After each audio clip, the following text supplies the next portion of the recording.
La paix soit avec vous. 30e dimanche du temps ordinaire, le 27 octobre.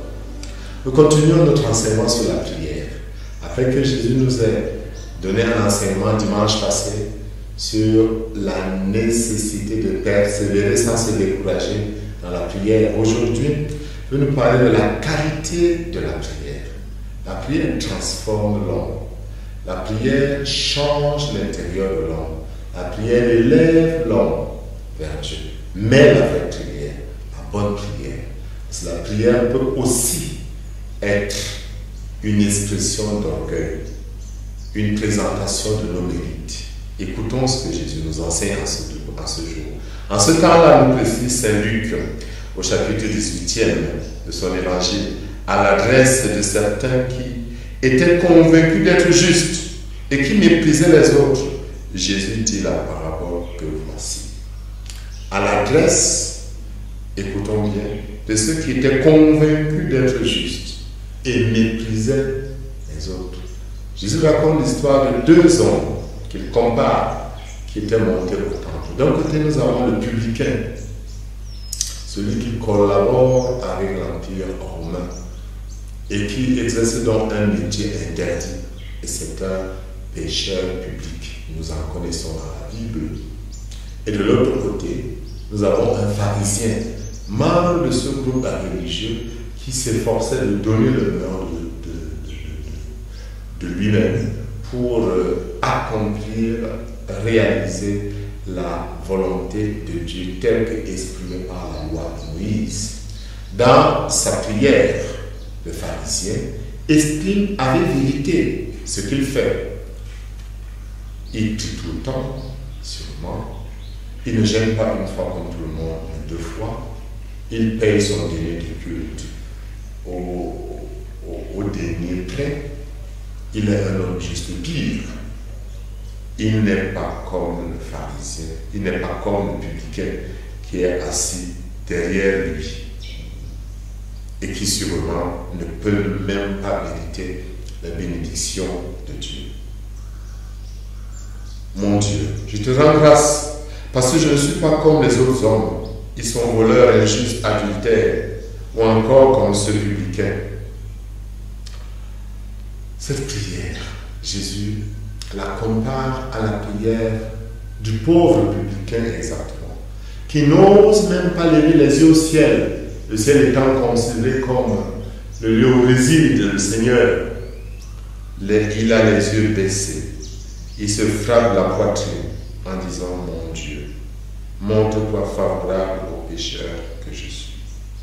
Mon Dieu, montre-toi favorable au pécheur que je suis. Jésus pose cette question. Qui des deux est devenu un homme juste? Est-ce le publicain ou alors le pharisien? La réponse de Jésus est claire. La prière n'est pas une auto-justification. L'homme ne peut pas prétendre que ses œuvres soient méritoires pour pouvoir exiger de Dieu qu'il participe à la vie divine. La vie divine est un don de Dieu.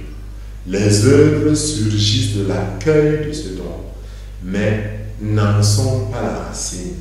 C'est la foi qui est racine de tout. L'accueil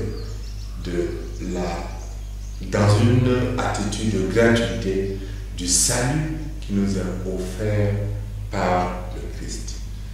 D'où l'insistance dans la Bible de cette notion d'humilité, cette capacité de s'abaisser. Jésus le précise très bien. Qui s'élève sera abaissé et qui s'abaisse sera élevé. Notre prière est efficace quand en face de Dieu nous sommes comme des pauvres, comme des opprimés. Car nous dit la première lecture, le Seigneur est un juge qui ne défavorise pas le pauvre, il écoute la prière de l'opprimé, il ne méprise pas la supplication de l'orphelin, ni la plainte répétée de la veuve. Oui, nous ne pouvons pas prétendre mériter quoi que ce soit. Nous pouvons être rejetés par le jugement de toute la terre.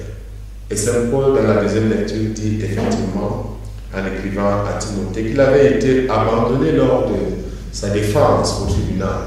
Mais il dit, la première fois que j'ai présenté ma défense, personne ne m'a soutenu. Tous m'ont abandonné. Que ça ne soit pas retenu contre eux. Le Seigneur lui m'a assisté. Il m'a rempli de force pour que par moi, la proclamation de l'Évangile s'accomplisse jusqu'au bout et que toutes les nations l'entendent. Dieu nous soutient quand nous sommes abandonnés. Quand les autres nous jugent autrement, tournons vers le Seigneur dans cette attitude d'humilité, comme le publicain. Mon Dieu, montre-toi favorable aux pécheurs que je suis.